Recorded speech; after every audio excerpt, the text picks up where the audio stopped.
35M feeling stuck in a sexless and affectionless relationship with my 28F partner. 35M feeling stuck in a sexless and affectionless relationship with my 28F partner. I have been with my partner for 5 years. We definitely have our ups and downs.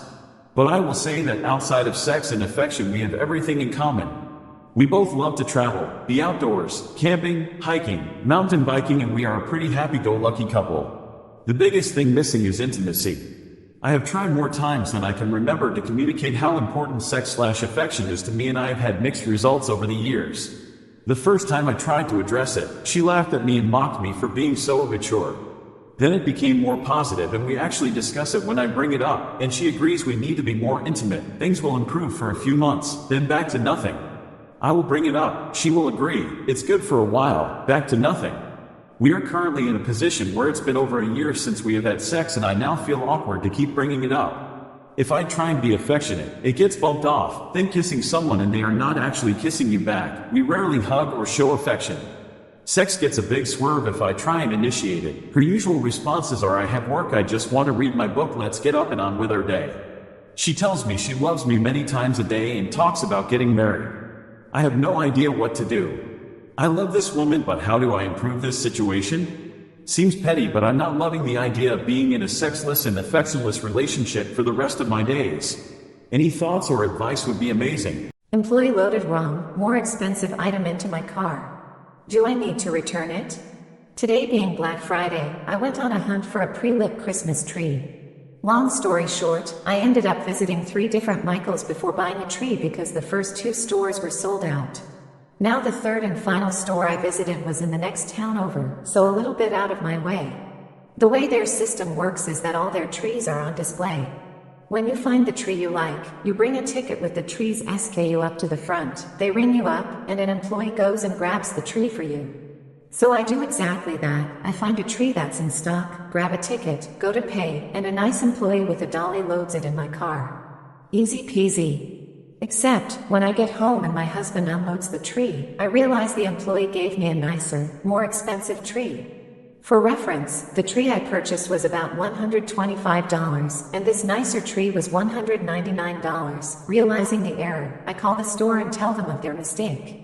I ask them if they'll sell me the nicer tree at a discount since it was not my mistake. They tell me no discount can be given and that they want me to return to the store the next day to rectify their error. There's no apology offered nor any recompense for time and gas that this will cost me. Am I wrong to be annoyed?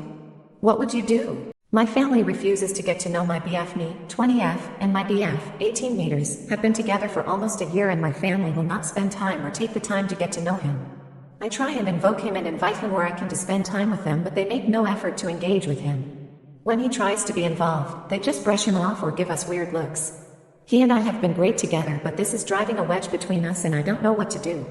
I'm currently living at home and he's in college. I want to move out and limit contact with them, but I can't afford it without him helping out with rent. They don't care when I bring it up or mention that. It irritates me as well as my BF that they don't make an effort to involve him. I don't want to lose him, but I can't do anything to change my living situation and make our relationship work. I have to keep the peace at home. If I don't, I won't have a place to live or a vehicle since I still drive when my parents own. I'm financially tied down and just started a new job, so I'm saving what I can, and I'm afraid that'll ruin our relationship. He just wants to feel like he's not hated, and my family will not help in any way. What do I do? How can I save us? What do I do about my family? Should you confront passive-aggressive behavior?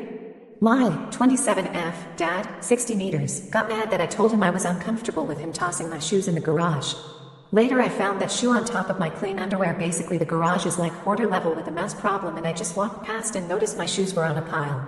Apparently I had left them in the car after a trip. The car is always completely full of stuff. I was annoyed because I don't know how long they've been there, and he also has a habit of practically burying my stuff and I never see it again, so I brought them in and went into the kitchen and said it made me uncomfortable that he just tossed them there because of the mice, etc., with the intention of like, hey, next time please don't do that. Back in the day, I never expressed any emotions ever, and was never really aware of what emotions I was feeling anyway, but I just would have sucked it up. Maybe should have, because he tossed the dishwasher rack he was looking at, like physically chucked it, and started stomping around with really heavy steps, cursing, etc. That he should have just tossed my shoes in the trash or burned them or burned this whole place down. Yes, I realize that's a bit more than passive aggressive. And then he left. There's never been anything physical ever, but there has always been throwing and kicking objects and things mysteriously ending up broken. So later I noticed my shoe sole down on my freshly washed underwear. Part of me wants to confront him because I don't want to be a person that ignores things anymore. The other part doesn't feel like it's worth it. But I feel like if I don't, have resentment and won't be able just pretend everything is okay. He's already pretending like nothing happened. So is passive-aggressive stuff better left ignored, or should I bring it up with him? Pranking my noisy neighbor and accidentally making her sell her TVI, 28M, recently moved from London to Washington and settled into a small condo. The neighbors are generally awesome, except for Layla. Now, Layla has this seemingly unbreakable habit of cranking up her smart TV to eardrum shattering levels, especially during the unholy hours of the night. Considering I'm an early bird who needs his beauty sleep for work, Layla's nightly TV symphonies were becoming a real problem.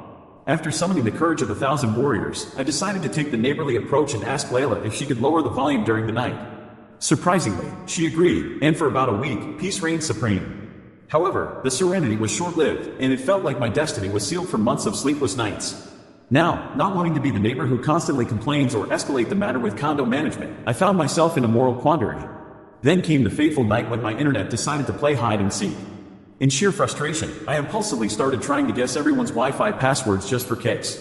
Lo and behold, I hit the jackpot with Layla's password being the famously secure 01234567889. I didn't realize it was Layla's Wi-Fi until the casting feature popped up on my phone, revealing the secret to her nightly entertainment. Here's where it gets interesting, or, depending on your perspective, questionable. Out of a mix of curiosity and maybe a dash of mischievousness, I started injecting a bit of levity into my nightly routine. I played loud ads and hilarious videos whenever Layla tuned in, finding amusement in her unexpected reactions. It became a sort of nightly ritual, Layla trying to enjoy her videos, only to be met with my prankish interruptions. I even took breaks for a few days, just to give her a false sense of hope. Actively participating in high school society goes a long in keeping someone from becoming lonely and hateful. I swear, every time I see someone say that they're so lonely and blame everyone else for their loneliness, they end up being that one person in high school that actively avoided the frivolous part of their school years. They avoided prom, didn't collaborate well with their classmates, and never put effort into expanding their friend group outside of other video gamers they know. I've spent thousands of hours interacting with so many people, practicing being social. I went to dances, played sports. I was on the end of rumors. I fucking even accidentally called a crush I liked mommy. I had my fun in high school, and had my fuck-ups. But you know what? None of that mattered in the end. I still have the experiences, and it helped me socialize more as an adult. To an extent, being an introvert is an inborn trait. But you can train yourself to be an extrovert too. It's just a bit more exerting compared to those naturally extroverted. Should I put in the money for a new car or fix what I have? I bought a 2006 Honda Accord, paid in full, about a year ago after my previous car got totaled. I was in college and it was the only thing I could afford. Then when summer came along I found out the AC was broken. The entire car was a downgrade honestly. It's only 2 years older than my previous car, but it lacks a lot of the features my Prius had. I also got into this car accident the day after my long-term relationship ended, and right before my grad school finals. Plus my dad had just gotten admitted to the hospital and all this other stuff. It was just a really shitty time in my life and I hold a grudge against the car for it, which I know is unreasonable. Anyway, the AC was estimated to be a $700 to $900 fix. Do I really want to put $700 into an 18-year-old car that I hate? Or I could put a bit more money into a newer car that I'll enjoy driving and will last me a long while, dreaming of a RAV4. I'm out of school now and making decent money, but I'm also saving up to move out. Don't know what I should do. Maybe I could sell it on FB Marketplace for a couple thousand and put that towards a down payment. I don't think large families and groups of people should eat out on Thanksgiving. Thanksgiving is a time of friends and family. If you have loved ones that you want to spend time with, going out and waiting in line at a crowded restaurant is not a good use of that time. Plus it detracts from the enjoyment of other more unfortunate people. My wife has been sick for the last few weeks, unable to travel long distances or cook a large meal, so we decided to forego going home for Thanksgiving dinner, instead choosing to eat out at a local establishment offering a Thanksgiving meal. However, upon arriving we found large groups of people, 5, 10, 15, even 20-member groups, completely swamping the restaurant, while my wife and I, and several other elderly couples waited outside. It would not have been beneficial for my wife, suffering in pain, to prepare a large meal for only me and her. I'm sure many of the other elderly couples were in the same situation. Yet the restaurant was full of young 20 and 30 somethings that could have easily prepared a meal at home.